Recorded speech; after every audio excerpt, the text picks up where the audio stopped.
Hello friends, कैसे हैं आप लोग। ऑनलाइन प्रिपरेशन में आप सभी का बहुत बहुत स्वागत है। और फ्रेंड्स, आज हम देख ही रहे हैं आप जैसा कि आज हम देखेंगे जो आपका पाठ्यक्रम 501 है भारत में प्रारंभिक शिक्षा का।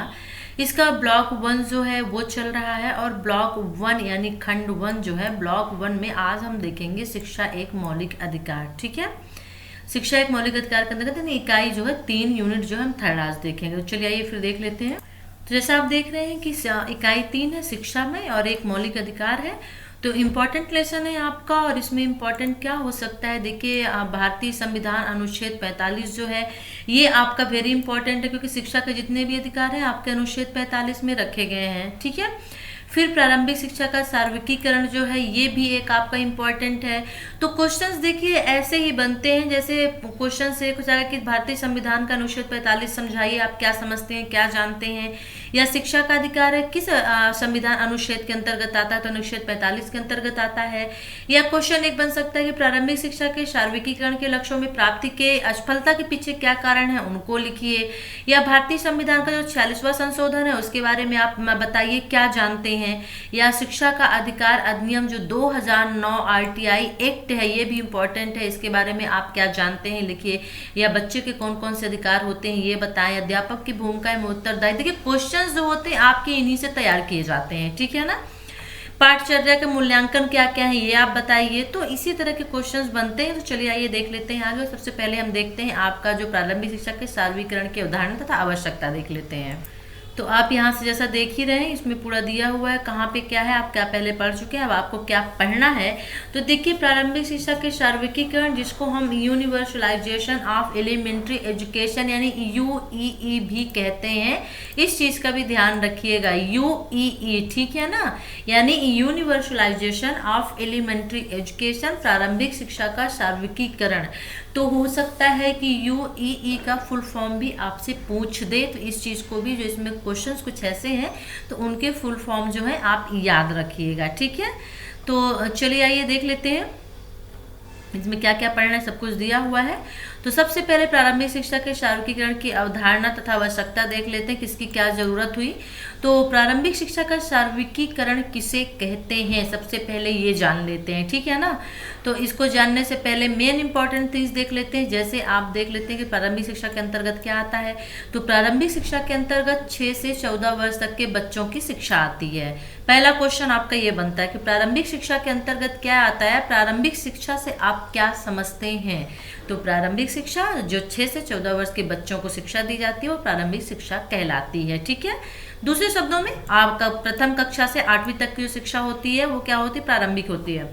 फ्रेंड्स, इसमें एक चीज़ और याद रखिएगा, आप थोड़ा सा माइंड में इस चीज़ को रखिएगा कि जो 1 से कक्षा 5 तक होती है उसे, जिसे हम प्राइमरी लेवल कहते हैं, ठीक है ना, 1 से 5, उसे इसमें निम्न प्राथमिक कहते हैं। और जो हम जिसे अपर लेवल कहते हैं यानी 6 से 8 जो होता है मीडियम लेवल जिसे हम बोलते हैं, उसे इसमें क्या बोलते हैं, उच्च प्राथमिक, जिसे अपर लेवल कहते हैं। थोड़ा सा दिमाग में रखिएगा कि निम्न प्राथमिक और उच्च प्राथमिक दोनों को जब मिक्स कर दिया जाता है तो प्रारंभिक शिक्षा हो जाती है। ठीक है ना, अब देख लेते हैं प्रारंभिक शिक्षा के सार्वत्रिकीकरण से क्या अभिप्राय है, या प्रारंभिक शिक्षा के सार्वत्रिकीकरण से आप क्या समझते हैं। तो देखिए प्रारंभिक शिक्षा के सार्वत्रिकीकरण से मतलब है कि प्रारंभिक शिक्षा को देश के प्रत्येक बच्चे के लिए उपलब्ध कराना, चाहे वह किसी भी जाति का हो, धर्म का हो, मानव जाति समूह, लिंग अथवा सामाजिक आर्थिक स्थिति से संबंधित हो। यानी प्रारंभिक शिक्षा को, और प्रारंभिक शिक्षा यानी पहली से लेकर 8वीं तक की जो शिक्षा होती है उस शिक्षा को देश में जितने भी बच्चे हैं सब बच्चों को उपलब्ध कराना, चाहे वे किसी भी जाति, धर्म, लिंग, मजहब किसी भी से संबंधित हो, सभी को प्रारंभिक शिक्षा उपलब्ध कराना ही प्रारंभिक शिक्षा का सार्वत्रिकीकरण कहलाता है। तो एक क्वेश्चन ये बनता है आपका कि प्रारंभिक शिक्षा के सार्वत्रिकीकरण से क्या समझते हैं, तो आपका ये आंसर होगा। ठीक है, अब देख लेते हैं तो भारतीय संविधान का अनुच्छेद 45 वेरी इंपॉर्टेंट। और इसमें देख लेते हैं कि भारतीय संविधान का जो अनुच्छेद 45 है इसके अंतर्गत क्या आता है। तो 6 वर्ष से 14 वर्ष के सभी बच्चों के लिए निःशुल्क और अनिवार्य शिक्षा का प्रावधान है। और जो आपकी प्रारंभिक शिक्षा का सार्वत्रिकीकरण है ये जो है सभी पंचवर्षीय योजनाओं का एक अनिवार्य भाग रहा है। सभी पंचवर्षीय योजनाएं उनमें इसको शामिल किया गया है। सरकारी गैर सरकारी एजेंसियां, चाहे शैक्षिक हो या स्वयंसेवी संस्थाएं हो, सभी इस कार्य में लगी हुई हैं। मतलब आपके प्रारंभिक शिक्षा के शार्वरीकरण में सभी सहयोग कर रही हैं। और एक शिक्षा का प्रावधान करना एक लक्ष्य है जिसे प्राप्त करना, यानी शिक्षा सभी तक पहुंचे, और यही मेन लक्ष्य है प्रारंभिक शिक्षा के शार्वरीकरण का। तो चलिए देख लेते हैं प्रारंभिक शिक्षा के शार्वरीकरण के लक्ष्यों की प्राप्ति की असफलता के कारण। ये क्वेश्चन एक बन सकता है आपका, जो प्रारंभिक शिक्षा के शार्वरीकरण है या प्रारंभिक शिक्षा के जो लक्ष्य बनाए गए थे, जो उद्देश्य बनाए गए थे, उनकी प्राप्ति नहीं हो पाई, क्यों नहीं हो पाई वो आपको बताना है, या असफलता के कारण देने हैं। ठीक है, तो इसका क्वेश्चन एक ऐसा भी हो सकता है कि जो प्रारंभिक शिक्षा के लक्ष्यों की प्राप्ति किन वजहों से नहीं हो पाई, किन कारण से नहीं हो पाई है, क्यों ये पूरा उद्देश्य नहीं हो पाया है, आपको रीजन देना है। तो देखिए यहाँ पे दिया हुआ सबसे पहला आपका जनसंख्या विस्फोट है। इतनी ज्यादा इसको आपको एक्सप्लेन करने के लिखना होगा। इतनी ज्यादा पॉपुलेशन है कि सब तक शिक्षा को पहुंचा पाना नामुमकिन हो रहा है। गरीबी, पॉपुलेशन यानी जनसंख्या इतनी ज्यादा है जिसकी वजह से गरीबी इतनी ज्यादा हो गई है। कृषि आधारित अर्थव्यवस्था, लेकिन लोगों को, क्योंकि हमारी जो अर्थव्यवस्था वो कृषि है, तो जो हम मेन व्यवसाय जो हमारा है भारत का, तो लोगों की एक थिंकिंग सी राय सी बन जाती है कि यार अगर पढ़ेंगे लिखेंगे नहीं तो क्या हुआ, पढ़ना लिखना जरूरी नहीं है, मैं तो खेती किसानी ही करनी है। मतलब ग्रेजुएट होकर पढ़ लिख के क्या करना है, करना तो हमें खेती किसानी है। तो लोग की जब थिंकिंग ये हो जाती है तो लोक शिक्षा में उनकी रुचि नहीं हो पाती है। संप्रेषण का अभाव यानी संचार का अभाव होता है, वहां तक पहुंचाने के साधन माध्यम ही नहीं रह पाते हैं। गांव में, ऐसे निर्जन स्थान में, दुर्गम स्थानों में जहां पे कोई नहीं पहुंच पाता, तो शिक्षा को कैसे उन तक पहुंचाया जाए। सबसे बड़ी समस्या तो संप्रेषण का अभाव है। बेरोजगारी, बेरोजगारी तो मेन ही है। ड्रॉप आउट, विद्यालय छोड़ने वाले बच्चे, अपव्यय तथा प्रगतिरोध, जो मैंने बताया था कि कुछ वजह से बच्चे इसलिए स्कूल नहीं जाते हैं क्योंकि स्कूल बहुत दूर होती है उनके घर से, एक ये रीजन होता है। दूसरा रीजन ये होता है कि कुछ बच्चे स्कूल तो जाते हैं लेकिन वहाँ अनट्रेंड टीचर होते हैं, यानी कि अप्रशिक्षित टीचर होते हैं, और बच्चे जो होते हैं उतना उनको अच्छे से मैनेज नहीं कर पाते हैं, बच्चों को पढ़ा नहीं पाते हैं, और बच्चे फेल हो जाते हैं। एक क्लास में 3-3, 4-4 साल गुजार देते हैं। जागरूकता की कमी तथा अज्ञानता जो मेन है अपने इंडिया में, वो सबसे बड़ी बात है। और लिंग संबंधी पक्षपात, लोगों का ये मानना है, बहुत से लोगों का, कि लड़कियां हैं, लड़कियां पढ़ लिख के क्या करेंगे, यानी लिंग संबंधी पक्षपात हो गया। लड़के हैं ये तो भविष्य है, देश के भी भविष्य है और घर के भी हैं, खानदान के भी हैं, बारिश है तो इनका पढ़ना आगे बढ़ना जरूरी है। लड़कियां तो दूसरे घर चली जाएंगी, उनको सूरज चूल्हा चौकी ही संभालना है।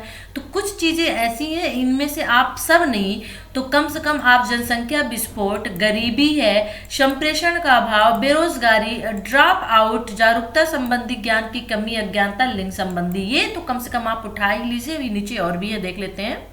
जैसे जीवन में स्थायित्व का अभाव, लोग पलायन करते रहते हैं, कभी यहाँ से वहां चले जाते हैं अपने पेट रोजी रोटी के हिसाब से, तो उसमें भी शिक्षा संपूर्ण उनको नहीं मिल पाती है।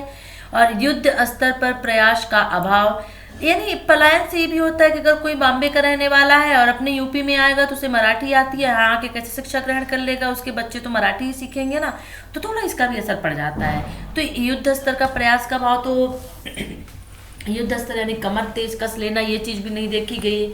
तो इनमें से आप 6 या 7 पॉइंट तो उठा ही लीजिए, ठीक है ना। अब इनको देखिए, नीचे दिया हुआ है, आपको विस्तार से यहाँ पे बताया हुआ है, तो आप इस चीज को देख लीजिए। एक्सप्लेन करने के लिए यहाँ पे देख लीजिए, इनको आप एक्सप्लेन यहाँ से करके देख सकते हैं, ठीक है।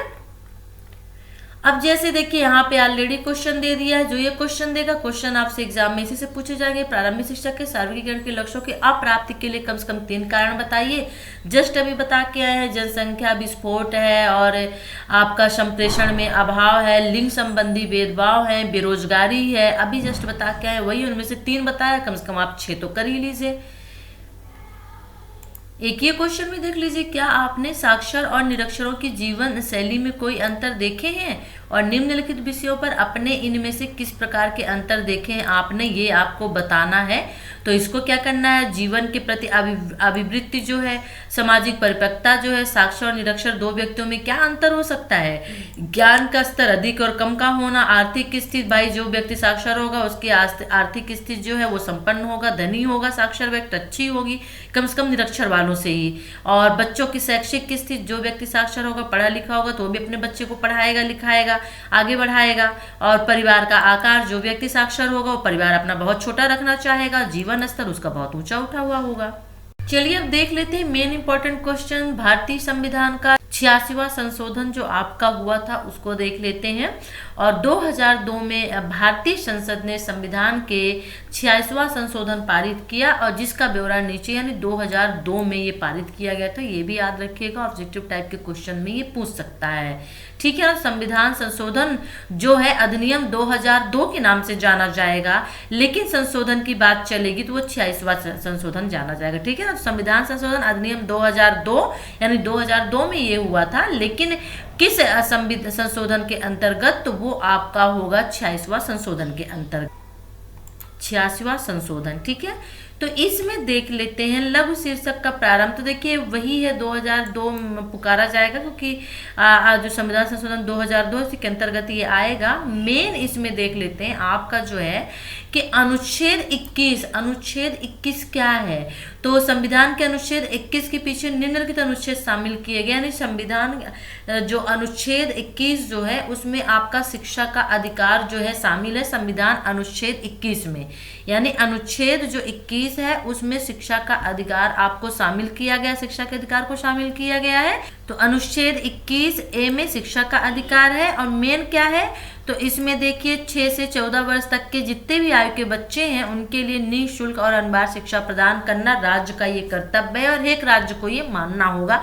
सबसे पहला इसमें अनुच्छेद जो 21A है इसमें ये पहला बदलाव किया गया।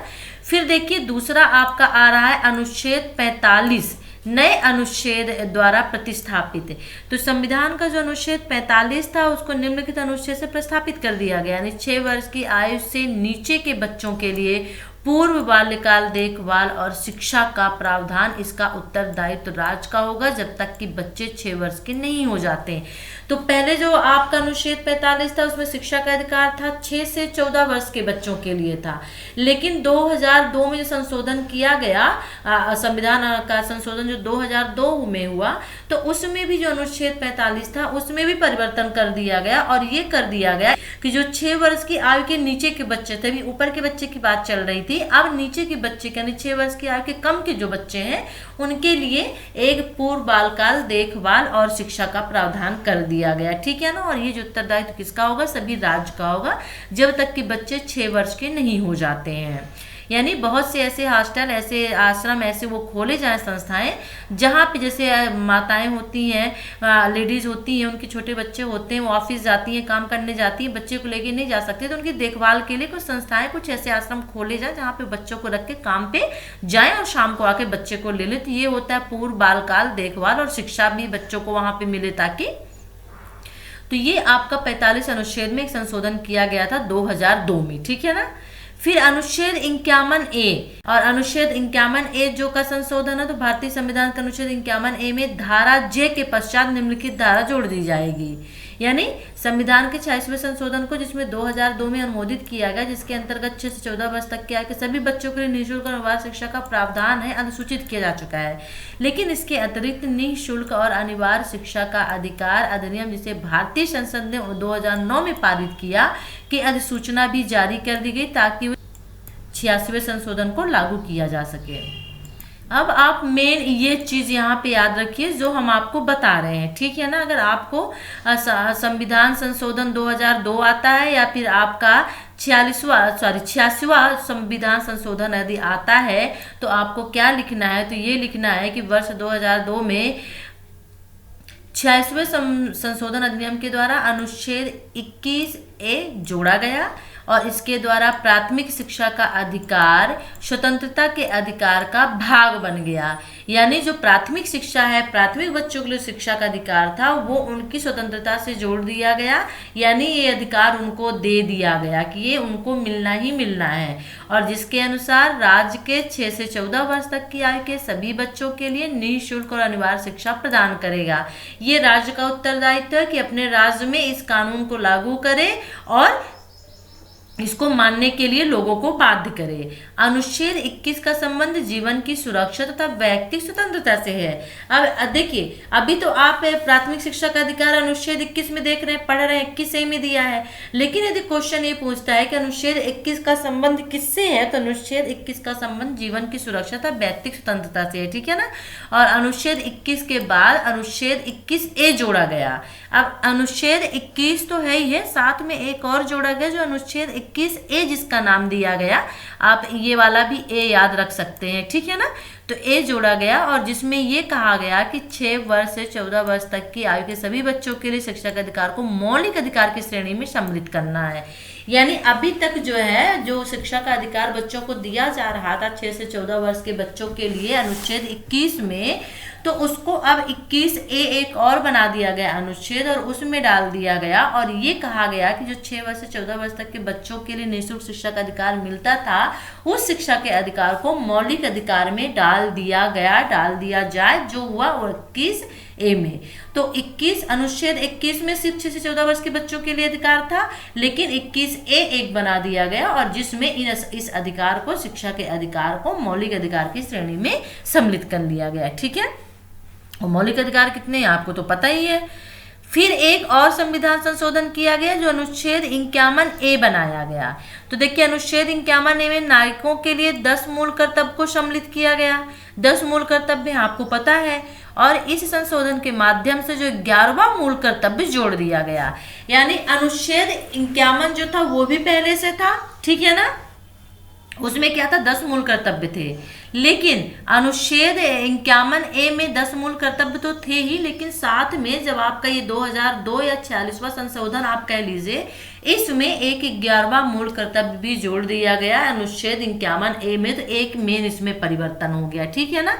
और जिसके अनुसार सभी माता पिताओं या अभिभावकों का यह कर्तव्य है कि 6 से 14 वर्ष तक की आयु के सभी बच्चों को शिक्षा के अवसर प्रदान करें, यानी उनको स्कूल भेजें, और अपने आश्रितों यानी बच्चों आश्रितों को शिक्षा के अवसर प्रदान कराना अब प्रत्येक नागरिक का मूल कर्तव्य बन गया है।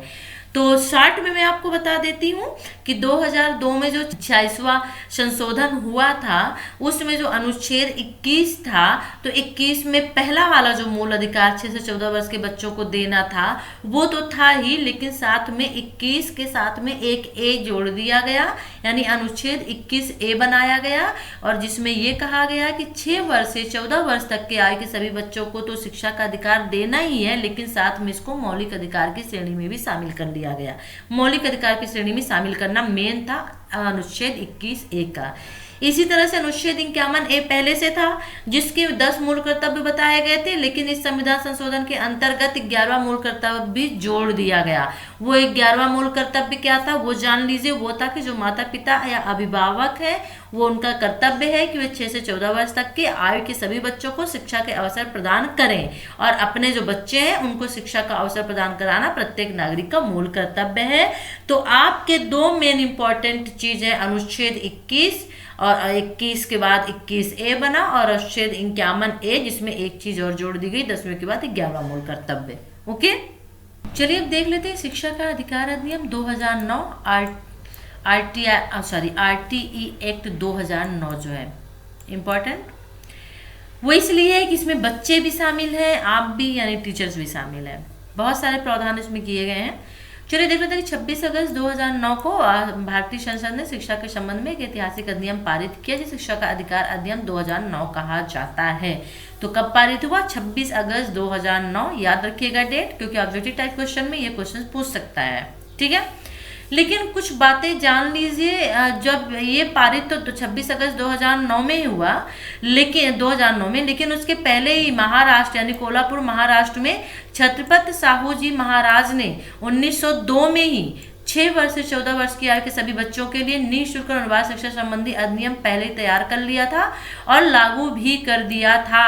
तो सबसे पहला जो आपका शिक्षा का अधिकार अधिनियम कोल्हापुर यानी महाराष्ट्र के कोल्हापुर में लागू हुआ था, और छत्रपति साहू जी महाराज ने 1902 में लागू किया था। तो इस चीज को भी याद रखिएगा।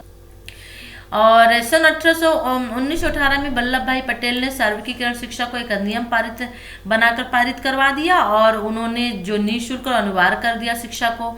महात्मा गांधी का जो आपकी बेसिक शिक्षा प्रणाली, बुनियादी शिक्षा प्रणाली, तालीमी शिक्षा प्रणाली जो भी थी, उसे या वर्धा योजना के नाम से भी हम जानते हैं, तो बच्चों के लिए निःशुल्क और अनिवार्य शिक्षा का समर्थन किया था महात्मा गांधी जी ने। और उन्होंने कहा था कि जिस प्रकार से वायु तथा जल पर प्रत्येक नागरिक का अधिकार है, निःशुल्क है, सभी उपयोग करते हैं, उसी प्रकार बच्चे के लिए निःशुल्क और अनिवार्य शिक्षा उपलब्ध कराई जानी चाहिए। और बच्चे के कल्याण का ध्यान रखना समाज और सरकार दोनों का कर्तव्य है। ये आपका आएगा शिक्षा का अधिकार अधिनियम 2009। यदि क्वेश्चन ये बनता है कि शिक्षा का अधिकार अधिनियम 2009 से आप क्या समझते हैं, क्या आशय है, बताइए, तो फिर यही चीजें आप उसमें लिखेंगे। ठीक है, लिखना और भी बहुत कुछ है, स्टार्टिंग इसी से करनी है। आगे देख लेते हैं। संयुक्त राष्ट्र द्वारा सन 1959 में घोषित बच्चों के अधिकारों का समर्थक रहा है, और अतः भारत ने भी 1974 में, ये सन याद रखिएगा, 1974 में बच्चों पर एक राष्ट्रीय नीति अपनाई। और यूनिसेफ रिपोर्ट 2005 में जो प्रस्तुत की गई थी, जिसका शीर्षक था आशंकित बचपन, चाइल्डहुड अंडर थ्रेट, के अनुसार 5 वर्ष से 14 वर्ष के मध्य 7.2 करोड़ बच्चे बुनियादी शिक्षा की पहुंच से बाहर है। ये रिपोर्ट में आया था। अतः बच्चों के अधिकारों को सुनिश्चित करने और के संबंध में संयुक्त राष्ट्र की घोषणा के प्रति वचनबद्धता के तत्पर, यानी भारत ने कहा था कि वो भी है ये अधिकार लेके आएगा बच्चों के लिए, और वो लेके आया। बच्चों के अधिकार की सुरक्षा के लिए राष्ट्रीय आयोग का गठन किया। प्रत्येक बच्चे के अस्तित्व विकास के लिए विकास का भागीदारी का अधिकार, यानी प्रत्येक बच्चे को अधिकार मिलना चाहिए। और एक जिम्मेदार नागरिक अथवा अध्यापक के रूप में हमारा यह परम कर्तव्य है कि बच्चे के अधिकार की रक्षा की जाए। तो अब देखिए, शिक्षा का अधिकार अधिनियम 2009 के अंतर्गत निम्नलिखित प्रावधान थे, निम्नलिखित चीजें थी। एक तो बच्चे का अधिकार आता है, क्या क्या आता है ये अगर पूछा जाए तो बच्चे का अधिकार आता है 2000 शिक्षा का अधिकार अधिनियम 2009 के अंतर्गत। अध्यापक की भूमिका तथा इसके कर्तव्य आते हैं। विद्यालय का अभिशासन, प्रबंधन, मैनेजमेंट आता है। पाठ्यचर्या का मूल्यांकन, आदेशक आता है। सबसे पहले देख लेते हैं बच्चे के कौन कौन से अधिकार हैं। ठीक है, सबसे पहले जो एक बच्चे का अधिकार है जो मिलना चाहिए उसे, वो है जीवित रहने का अधिकार, क्योंकि इसमें तो लिंग भेद किया जाता है, लड़कियों को तो आने के पहले ही खत्म कर दिया जाता है, इसीलिए जीवित रहने का अधिकार है, चाहे वो गरीब हो, चाहे वो अमीर हो, चाहे लड़का हो, चाहे लड़की हो। स्वास्थ्य और देखभाल का अधिकार, यानी बच्चा स्वस्थ रहे। राष्ट्रीयता के नाम का अधिकार, जिस राष्ट्र का है उसको उसका नाम मिलना चाहिए। पोषण का अधिकार, यानी बच्चा कुपोषित ना हो। शिक्षा का अधिकार जो अनिवार्य है। पोषण से सुरक्षा का अधिकार, और अभिव्यक्ति का अधिकार, बोलने का अधिकार, कुछ भी कहने का अधिकार। उपेक्षा से बचाव का अधिकार, गरीबी और अमीरी की खाई को पाटना। माता पिता के साथ रहने का अधिकार, बच्चा माता पिता के साथ रहे। और सूचना का अधिकार, यानी राइट्स का अधिकार। तो ये आपके बच्चे के अधिकार है। इनमें से अगर आप 6 पॉइंट भी उठा लेंगे और उनको आप तैयार कर लीजिए। एक्सप्लेन में लिखने के लिए क्वेश्चंस आता है कि आप बच्चे के अधिकार के बारे में बताइए, बच्चे कौन कौन से अधिकार होते हैं विस्तृत में लिखिए, तो आप एक्सप्लेन कर सकें और लिख सकें। तो चलिए कुछ महत्वपूर्ण बिंदु देख लेते हैं बच्चे के अधिकार से संबंधित। 14 वर्ष तक की आयु के प्रत्येक बच्चे को प्रारंभिक शिक्षा के पूर्ण होने तक उसके निकट के प्राथमिक विद्यालय में निःशुल्क और अनिवार्य शिक्षा का अधिकार। प्रारंभिक शिक्षा के पूर्ण होने तक किसी भी बच्चे से किसी भी प्रकार का शुल्क नहीं लिया जाएगा, यानी निःशुल्क शिक्षा। किसी भी कारण से यदि कोई बालक जिसकी आयु 6 वर्ष से अधिक है अपनी प्रारंभिक शिक्षा को पूर्ण नहीं कर पाया और बाद में वो कक्षा में प्रवेश चाहता है, तो उसकी आयु के अनुसार ही कक्षा में प्रवेश पाने का अधिकारी है यह। यदि उस विद्यालय में जहां किसी बच्चे ने प्रवेश पाया है और प्रारंभिक शिक्षा पूर्ण करने की सुविधाएं उपलब्ध नहीं है, तो उसे किसी अन्य नजदीकी के विद्यालय में जहां सुविधाएं उपलब्ध है प्रवेश पाने का अधिकार है उसको। और यदि किसी बच्चे को राज्य के अंदर या बाहर एक विद्यालय से दूसरे विद्यालय में प्रवेश पाने की आवश्यकता पड़ती है, तो उसे अपनी इच्छा अनुसार स्थानांतरण का अधिकार होगा। ये भी जरूरी है, बच्चे के फेवर में सभी चीजें हैं। और एक और चीजें आप देख सकते हैं, लेकिन संबंधित विद्यालय के मुख्याध्यापक या प्रभारी से अपेक्षा होगी कि वो अब बच्चे को स्थानांतरण प्रमाण पत्र जारी करें, तभी उसको मिल सकता है एडमिशन। तो फ्रेंड्स जैसे देखिए अध्यापक की भूमिका एवं उत्तरदायित्व है, ये अभी बहुत सारा इसमें है, बहुत कुछ है आपको बताने के लिए, पढ़ने के लिए। और विद्यालय अभिशासन प्रबंधन है, पाठचर्या मूल्यांकन है, और आपका शिक्षा का अधिकार अधिनियम 2009 की नियमावली क्या है, किस मानक क्या है, किस आधार पे इसको तैयार किया गया है। तो बच्चों के जो विशेष अधिकार है, बहुत कुछ है जिसका मैं अलग, जो स्थानीय आपके आधिकारिक है, ये सब चीज़ें, तो इस चीज़ का मैं अलग एक वीडियो बना दूंगी, उसमें मैं आपको बता दूंगी। मैं नहीं चाहती कि एक वीडियो जो आपका बहुत बड़ा ये वीडियो हो जाए, लेंदी ऑलरेडी हो ही जाएगा, हो चुका है। फिर अध्यापकों की क्या योग्यताएं होनी चाहिए, टीचर्स की, तो ये सब चीज़ें मैं आपको नेक्स्ट वीडियो में बताऊंगी। तो चलिए फिर वीडियो को देखिए एंड लाइक करिए, शेयर करिए। यदि चैनल को सब्सक्राइब नहीं किया है तो प्लीज़ सबसे पहले इसको सब्सक्राइब कर लीजिए। नेक्स्ट वीडियो के साथ फिर मिलते हैं, तब तक के लिए टेक केयर, बाय।